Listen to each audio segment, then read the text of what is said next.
Assalamualaikum warahmatullahi wabarakatuh. Alhamdulillahirabbil alamin wassalatu wassalamu ala asyrafil anbiya'i wal mursalin wa ala alihi wasahbihi ajmain.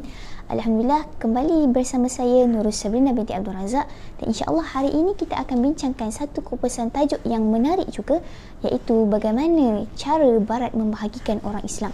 Bagaimana cara Barat nak bahagikan orang Islam ini menarik.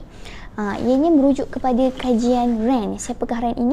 Rand ini sebenarnya adalah ahli pemikir di US, iaitu dan dia juga dalam grup think tank strategi US dalam menghadapi kebangkitan Islam ini sebenarnya.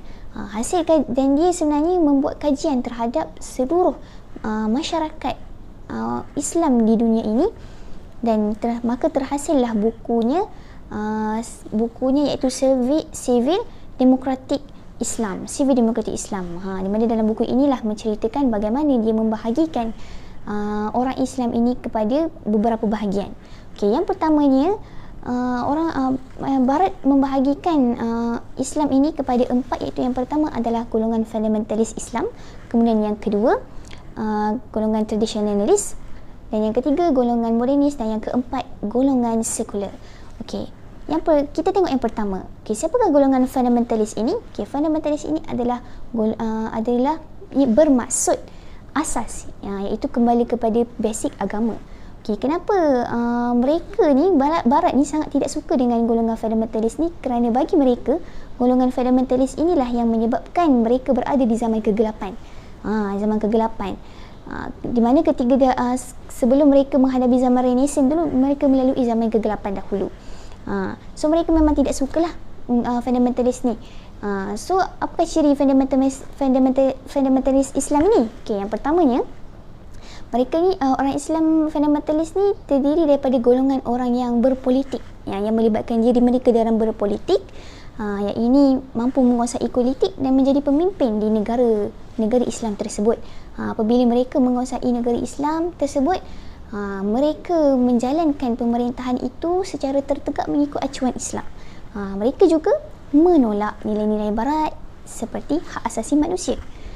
Bagi golongan Barat, mereka menganggap bahawa golongan fundamentalis Islam ini mewajibkan setiap masyarakat ni ataupun lebih kepada memaksa masyarakat ni untuk mengamalkan nilai-nilai Islam itu sendiri. Itu pandangan Barat terhadap mereka. Kemudian pandangan Barat terhadap mereka juga menyatakan bahawa fundamentalis Islam ini mengamalkan konsep demokrasi, tetapi sebenarnya ini lebih kepada keganasan. Itu adalah golongan fundamentalis Islam. Okay, kita tengok golongan yang kedua, iaitu golongan tradisionalis. Bagaimana golongan tradisionalis ini? Okey, antara ciri-cirinya ialah golongan tradisionalis ini adalah orang Islam yang lebih mengutamakan kerohanian dan juga ilmuan.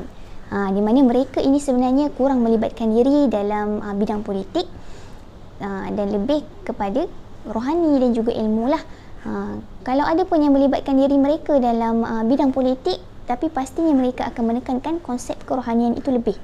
Dan mereka juga sebenarnya bersifat konservatif lah. Pandangan Barat ni terhadap mereka ni bersifat konservatif terhadap kemajuan yang ada ataupun pemodenan. Bermaksud susah sikit lah untuk menerima pemodenan yang ada sekarang ni, dan bersikap pesimis terhadap kemajuan yang ada. Itu adalah golongan tradisionalis. Kita tengok golongan yang ketiga. Okey, golongan yang ketiga adalah golongan modernis. Okey, golongan modernis ni sebenarnya golongan yang memang paling disukai oleh golongan Barat. Kenapa disukai? Okey, kerana golongan modernis ini adalah orang-orang Islam yang mahu tengok Islam ini diterima ataupun didedahkan dengan kemajuan global.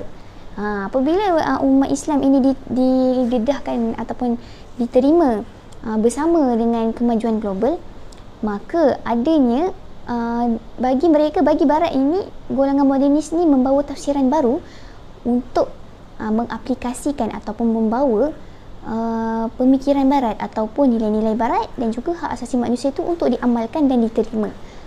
Kemudian mereka juga menjadikan kemajuan ini sebagai inspirasi mereka, dan apabila dijadikan sebagai inspirasi mereka, maka akan membawa kepada pemikiran di mana undang-undang Islam yang lapuk tu, yang tak berkembang, patutnya ditinggalkan.